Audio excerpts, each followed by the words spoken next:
श्री दुर्गा सप्तशती कथासार अध्याय 3. दैत्यांचा असा संहार झालेला पाहून दैत्यांचा सेनापती चिक्षूर खूपच संतापला. रागाच्या भरात पुढे सरसावून त्याने भगवती देवीवर बाणांचा वर्षाव केला. तेव्हा त्या जगज्जननी अंबिकेने हसत हसत आपल्या बाणांनी त्याचे बाण तोडून टाकले. त्या दैत्याचे सारथी व घोडे मारले. त्यानंतर धनुष्य व ध्वज छेदन केले. तेव्हा हातात ढाल व तलवार धारण करून तो चिक्षूर दैत्य भगवती देवीच्या अंगावर धावला आणि धारधार तलवारीने देवीच्या सिंहाच्या मस्तकावर प्रहार करून देवीच्या डाव्या हातावर देखील मोठ्या वेगाने त्याने प्रहार केला. परंतु भगवती देवीच्या भुजेचा त्याच्या तलवारीला स्पर्श होताच त्याची तलवार तुटून पडली.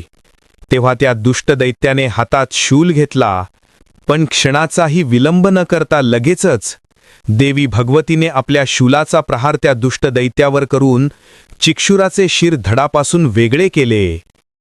हे पाहताच हत्तीवर स्वार होऊन दैत्य सेनापती चामर चालून आला व त्याने भगवती देवीवर आपली शक्ती सोडली. परंतु महामाया अंबिकेने ती शक्ती चूर्ण चूर्ण करून टाकली. तेव्हा त्या दैत्य चामराने क्रोधाने शूल हातात घेऊन भगवती देवीवर फेकला. देवीने आपल्या बाणांनी तो शूलही तोडून टाकला. इतक्यात देवीच्या सिंहाने उडी मारून दैत्य चामराला हत्तीच्या मस्तकावरून खाली ओढले व पंजाच्या झपाट्याने मारून त्याला यमसदनाला पाठवले. याचप्रमाणे संतप्त अंबिकेने उद्गन, कचमूर, बाष्कल, ताम्र, अंधक, उग्रवीर्य, महाहनु, बिडाल, दुर्धर व दुर्मुख या दैत्य सेनापतींचा त्रिशूल, तलवार व बाणांनी वध केला. अशा प्रकारे आपल्या सैन्याचा पराभव झालेला पाहून राक्षसराज महिषासूर रेड्याचे रूप धारण करून भगवती देवीच्या सैन्याचा नाश करू लागला. आपल्या शेपटाच्या तडाख्याने कित्येकांना त्याने यमसदनास पाठविला. कित्येकांना शिंगावर घेऊन आपटले तर कित्येकांना नुसत्या हुंकाराने दूर उडवून लावले. नंतर तो महाअसुर सिंहाला मारावयास धावला. तेव्हा मोठ्या क्रोधाने जगदंबा पुढे सरसावली. क्रोधोन्नत होऊन दैत्य महिषासूर देखील आपल्या खुरांनी पृथ्वी उकरू लागला. आपल्या शिंगावर मोठे मोठे पर्वत घेऊन ते देवीच्या दिशेने फेकू लागला. तेव्हा त्या दैत्याच्या पराक्रमाने त्रैलोक्यात हाहाकार उडाला. तेव्हा भगवती देवीने आपला पाश मोठ्या आवेशाने फेकून दैत्य महिषासुराला पाशाने बांधले. तोच त्या दुष्ट दैत्याने रेड्याचे रूप टाकून अचानक सिंहाचे रूप घेऊन प्रकट झाला.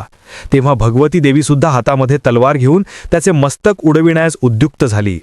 पण तेही रूप टाकून तो मायावी राक्षस मनुष्याच्या रूपाने हातात ढाल व तलवार घेऊन प्रकट झाला. तेव्हा त्या महामाया अंबिकेने आपला धनुष्य उडून बाणवर्षाने त्याला झाकून टाकले. नंतर तो राक्षस हत्तीच्या रूपाने प्रकट झाला. तेव्हा त्वरा करून भगवती देवीने खड्गाने त्याची सोंड तोडून टाकली. तेव्हा पुन्हा रेड्याचे रूप घेऊन तो महिषासूर त्रैलोक्याला व्याकुळ करू लागला. क्रोधावश चंडिकेने आपल्या हातातील पात्रामधून मधुपान केले व डोळे लाल करून ती महिषासुरावर रागावली.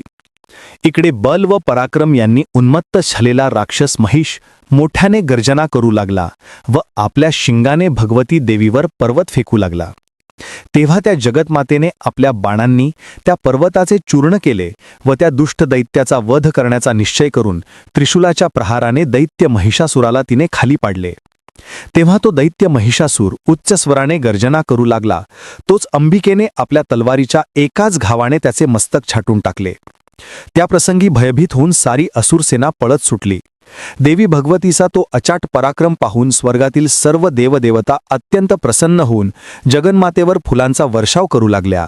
अप्सरा नाचू लागल्या व गंधर्वगण भगवती देवीची स्तुती प्रेमाने गाऊ लागले.